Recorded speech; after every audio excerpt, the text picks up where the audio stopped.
Hello friends. आज का ये वीडियो स्पेशली उन लोगों के लिए है जो केंद्रीय विद्यालय संगठन की वैकेंसी जो आने वाली है उसमें पीआरटी पोस्ट के लिए अप्लाई करने वाले हैं। इस वीडियो में हम डिटेल से जानेंगे केंद्रीय विद्यालय संगठन की भर्ती में पीआरटी के लिए क्या एलिजिबिलिटी क्राइटेरिया होता है, किस एज लिमिट तक आप प्राइमरी टीचर्स की पोस्ट के लिए अप्लाई कर सकते हैं और क्या आपको कैटेगरी वाइज रिजर्वेशन मिल सकता है या रिलैक्सेशन मिल सकता है एज के लिए। आपके लिए सिलेक्शन प्रोसेस क्या होगी और अगर आप सेलेक्ट हो जाते हैं तो आपका पे स्केल लेवल क्या रहेगा और आपको कौन कौन से अदर अलाउंसेस मिलेंगे। इन शॉर्ट, आने वाली केवीएस वैकेंसी में एक पीआरटी से रिलेटेड सारी जानकारी आपको इस वीडियो में मिलेगी। सो इस वीडियो को आप एंड तक देखें। तो फ्रेंड्स, प्राइमरी टीचर्स यानी पीआरटी अगर हम बात करें तो प्राइमरी टीचर्स की एसेंशियल क्वालिफिकेशन की जब बात आती है तो सबसे बेसिक एसेंशियल क्वालिफिकेशन होती है क्लास 12th और इसके साथ 2 इयर्स का जो डिप्लोमा है एजुकेशन के अंदर। और केंद्रीय विद्यालय संगठन ने अपने खुद के एडवर्टाइजमेंट में जो इसके लिए कहा है, उन्होंने एसेंशियल क्वालिफिकेशन, देखिए दो तरह की क्वालिफिकेशन होती है, एक है एसेंशियल और एक है डिज़ायरेबल। एसेंशियल वो क्वालिफिकेशन होती है जो आपके लिए होना बहुत ज़रूरी होता है, जिसके बिना आप फॉर्म अप्लाई नहीं कर सकते। और डिज़ायरेबल ऐच्छिक होती है, आपको इंटरव्यू में कुछ वेटेज दे दिया जाता है लेकिन जिसके ना होने पर भी आपको डिसक्वालीफाई नहीं किया जा सकता।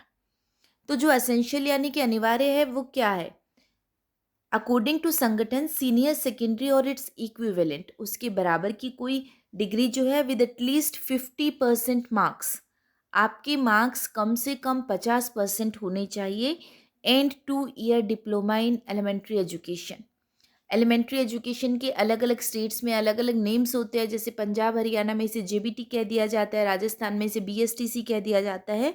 तो जो भी नाम हो, 2 ईयर का जो बेसिक डिप्लोमा होता है एलिमेंट्री एजुकेशन का, वो आपका होना चाहिए अपनी +2 की डिग्री के साथ। +2 का जो आपका स्कूल सर्टिफिकेट होता है उसमें आपके 50% मार्क्स होने चाहिए।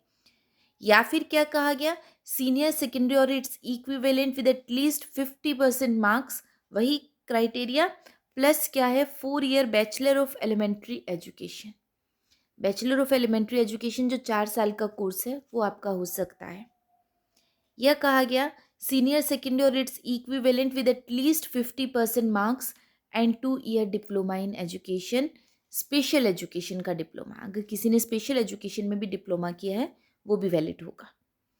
या फिर टाइम टू टाइम जिस चीज़ को बार बार चेंज किया जाता है वो भी एक नॉर्म है, graduation with at least 50% marks and bachelor of education यानी बीएड।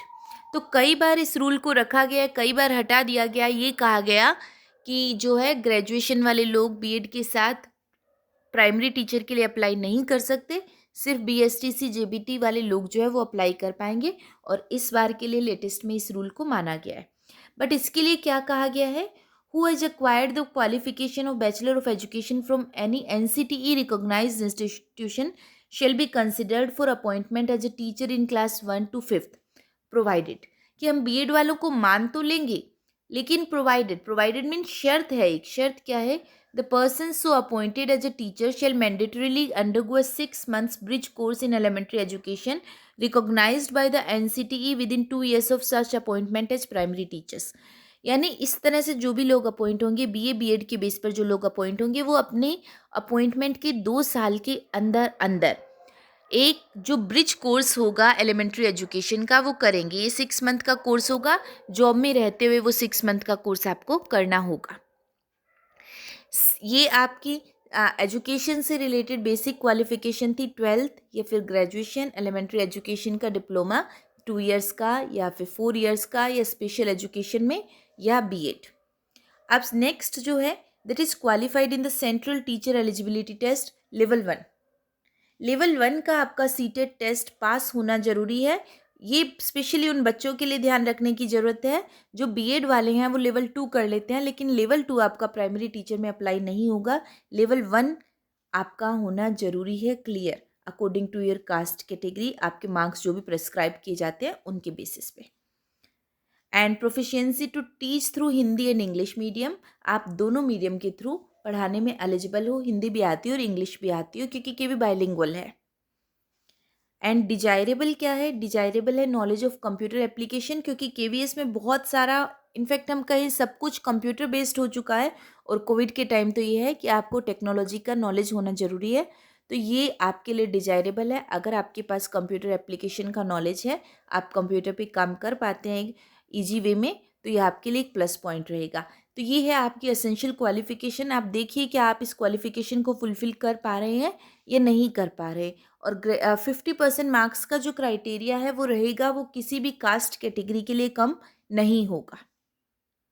अभी अगर हम बात करते हैं एज लिमिट, तो एज लिमिट जो है पीआरटी के लिए वो 30 ईयर्स है। 30 ईयर्स की एज लिमिट जनरल मेल्स के लिए सबसे पहले रखी गई है। और इसमें कुछ कैटेगरी वाइज रिलैक्सेशन भी दिए गए हैं, यानी कुछ कैटेगरीज जो हैं उनको उस एज लिमिट से थोड़ा बड़ा होने पर भी एग्ज़ाम फॉर्म अप्लाई करने की परमिशन है। तो वो रिलैक्सेशन क्या क्या है? First of all, first relaxation ये कहता है शेड्यूल्ड कास्ट और शेड्यूल्ड ट्राइब, ST SC, अगर कैंडिडेट उनसे बिलोंग करता है तो उसे 5 ईयर्स का रिलैक्सेशन मिल सकता है। यानी कि एक ST या SC मेल जो है वो 35 ईयर्स तक ये फॉर्म अप्लाई कर सकता है। Other backward classes OBC MBC वगैरह जो आती है उन्हें 3 साल का रिलैक्सेशन दिया जाएगा, यानी वो 33 ईयर्स तक फिल कर सकते हैं। विमेन, वुमेन को सभी पोस्ट के लिए, सिर्फ प्रिंसिपल वाइस प्रिंसिपल को छोड़ के केवी में, यानी पीआरटी के लिए तो होगा ही होगा, विमेन कैंडिडेट को, फीमेल कैंडिडेट को 10 साल का रिलैक्सेशन मिलता है। यानी अगर एक फीमेल कैंडिडेट चाहे वो जनरल से, ST SC OBC किसी भी कैटेगरी से है, वो 30 की जगह 40 ईयर्स तक ये फॉर्म अप्लाई कर सकती है। एक है केवीएस एम्प्लॉयज जो खुद है। खुद कौन से एम्प्लॉयज हो सकते हैं? जैसे कि जो क्लरिकल स्टाफ में है वो लोग भी कई बार टीचिंग में आना चाहते हैं, तो केवीएस अपने एम्प्लॉयज़ के लिए एज बार नहीं रखती, वो किसी भी एज में इस फॉर्म को अप्लाई कर सकते हैं। अभी कहा गया नेक्स्ट, एक और candidates with 3 years continuous service in central government provided the post are in same or allied cadres. अगर इसी कैडर की पोस्ट में काम किया हुआ है सेंट्रल गवर्नमेंट में, तो आपको, अगर आपने 3 साल कंटिन्यूस काम किया है तो आपको एक रिलैक्सेशन मिलेगा अपनी एज में। 5 years for general, 10 years for SC candidates and 8 years for OBC candidates. उसके बाद कहा गया persons ordinarily domiciled in state of Jammu and Kashmir during 1180 to 1989, यानी कि 1 जनवरी 1980 से लेकर 31 दिसंबर 1989 तक अगर एक पर्सन डोमिसाइल रहा है, यानी कि मूल निवासी रहा है state of Jammu and Kashmir का, तो उसे 5 साल का एज रिलैक्सेशन मिलेगा। पर्सन विद डिसेबिलिटीज़, यानी कि कोई हैंडीकैप्ड, फिजिकली हैंडीकैप्ड कैंडिडेट है, तो उन्हें जो है, चाहे इसमें विमेन भी इंक्लूड है, ST SC 15 साल का, OBC 13 साल का और जनरल को 10 साल का रिजर्वेशन इसमें मिलेगा। वो इस एज में भी फॉर्म अप्लाई कर सकते हैं। यानी एक फिजिकली हैंडीकैप्ड SC कैंडिडेट है तो वो 45 ईयर्स तक अपने इस पोस्ट के लिए अप्लाई कर सकता है। एक्स सर्विसमैन अनरिजर्व्ड कैटेगरी के लिए, then ex serviceman OBC category के लिए, then ex serviceman ST SC category के लिए। ये क्या है? इन्होंने, अगर हम सिंपल शब्दों में बात करें तो इन्होंने जितने साल भी सर्विस की है, उस फॉर्म भरने की डेट पर उतने साल की सर्विस को इनकी एज से माइनस कर दिया जाएगा। यानी मानो एक कैंडिडेट 45 साल का है, उन्होंने 6 साल सर्विस की है, तो फॉर्म भरने वाली डेट में अगर वो 45 साल के हैं, उन्होंने 6 साल सर्विस की है, या 6 साल की बजाय मैं कहूँगी वो 10 साल सर्विस की है, तो 45 में से 10 हम माइनस कर देंगे, 35। 35 उनकी एक्चुअल एज मानी जाएगी और उसमें जनरल कैंडिडेट को, जनरल जो होंगे उनको 3 साल का रिलैक्सेशन मिलेगा। तो 3 साल का रिलैक्सेशन का मतलब तो 32 साल की इनकी एज मानी गई, ये एलिजिबल नहीं होंगे। लेकिन यही अगर एक OBC कैंडिडेट है तो उन्हें 6 साल का रिलैक्सेशन मिलेगा, यानी उन्हें 29 के इक्विवेलेंट कंसिडर किया जाएगा। और जो ST SC है उन्हें 8 ईयर का, यानी 27 के इक्विवेलेंट कंसिडर करके और माना जाएगा।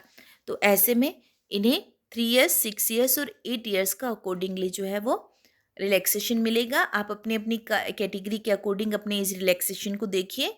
और अगर किसी तरह का रिलैक्सेशन नहीं है, स्पेशली जनरल मेल जिनका कोई स्पेशल केस नहीं है, तो वो सिर्फ 30 ईयर्स तक इस फॉर्म को अप्लाई कर सकते हैं। बाकी आप अपना एज रिलैक्सेशन इसके अकॉर्डिंग चेक कर सकते हैं। अब बात आती है जो सबसे ज़्यादा अपीलिंग है, पे स्केल। तो फ्रेंड्स, केवीएस का पे स्केल जो है बहुत ही शानदार है। अगर आप एक प्राइमरी टीचर के तौर पर सेलेक्ट होते हैं तो आप 7 पे कमीशन के पे लेवल 6 पर आएंगे और आपकी जो पे स्केल रहेगा वो 35,400 से 1,12,400 तक का रहेगा। एंड आज की डेट में जो इस पर डीए बन रहा है वो 17% है। एचआरए सिटी के अकॉर्डिंग 8%, 16% या 24% जो है वो अकॉर्डिंग टू सिटी, आप किस शहर में रह रहे हैं, बड़ा और छोटा शहर जो है उसके बेस पर जो है सिटी की कैटेगरी होती है। आपके शहर जो है वो आपका पोस्टिंग प्लेस जो है किस कैटेगरी में आ रहा है उसके अकॉर्डिंग आपको बेसिक का एचआरए मिलेगा। अदर अलाउंसेस भी होते हैं, बाकी भत्ते जो है वो क्या हो सकते हैं, जैसे हार्ड स्टेशन है, नॉर्थ ईस्ट है, इनके अपने अपने अलाउंसेज हैं, वो सब मिलते हैं। तो अभी बात आई कि पे स्केल का मतलब क्या हुआ। 35,000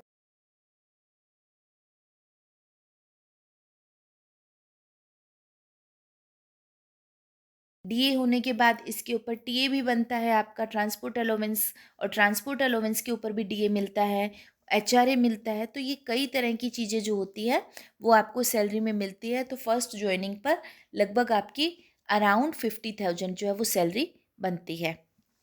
तो काफ़ी अच्छी, काफ़ी अपीलिंग सैलरी होती है। ये आपका पे स्केल रहेगा केवीएस में। अब बात आती है कि हाँ, इतना अच्छा पे स्केल तो है, सब लेना चाहेंगे, लेकिन इसके लिए सिलेक्शन प्रोसेस क्या होती है। तो फ्रेंड्स, सिलेक्शन प्रोसेस जो केंद्रीय विद्यालय संगठन में है वो आपकी एलिजिबिलिटी के बाद जब आप फॉर्म अप्लाई करते हैं, एक चीज़ मैं बताना भूल गई आपको पहले कि एलिजिबिलिटी का मतलब है at the time of applying for the post. जिस टाइम आप पोस्ट के लिए अप्लाई कर रहे हैं उस टाइम आपकी वो एजुकेशन कंप्लीट होनी चाहिए। यहाँ अपीयरिंग का कोई सिस्टम नहीं होता। आप अगर वो एजुकेशन गेन कर चुके हैं तभी आप फॉर्म के लिए एलिजिबल होते हैं।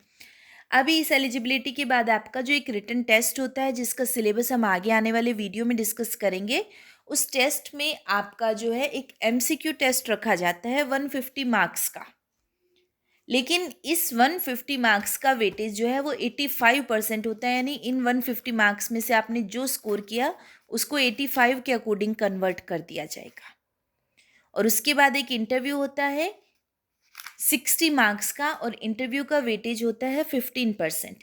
यानी इंटरव्यू में जो कुछ आपने लिया उसका 1/4 कर दिया जाएगा, और जो आपने रिटन में लिया है उसको 85 के अकॉर्डिंग जो है वो चेंज कर दिया जाएगा। यानी आपके 150 मार्क्स को 85 मार्क्स में कन्वर्ट करके आपके स्कोर किए गए मार्क्स को चेंज किया जाएगा।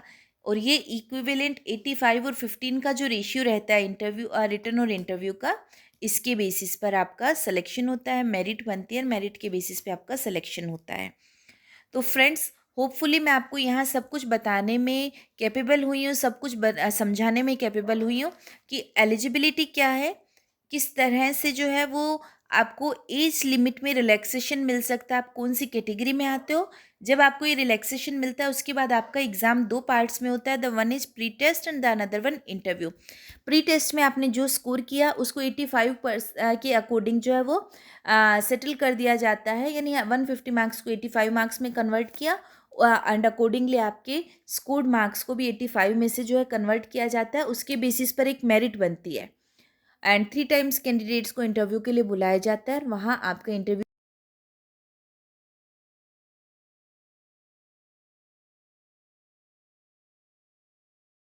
आ रहे हो तो आपका अपॉइंटमेंट होता है आपकी जोनल चॉइसेस के बेसिस पर अलग अलग स्टेशंस में।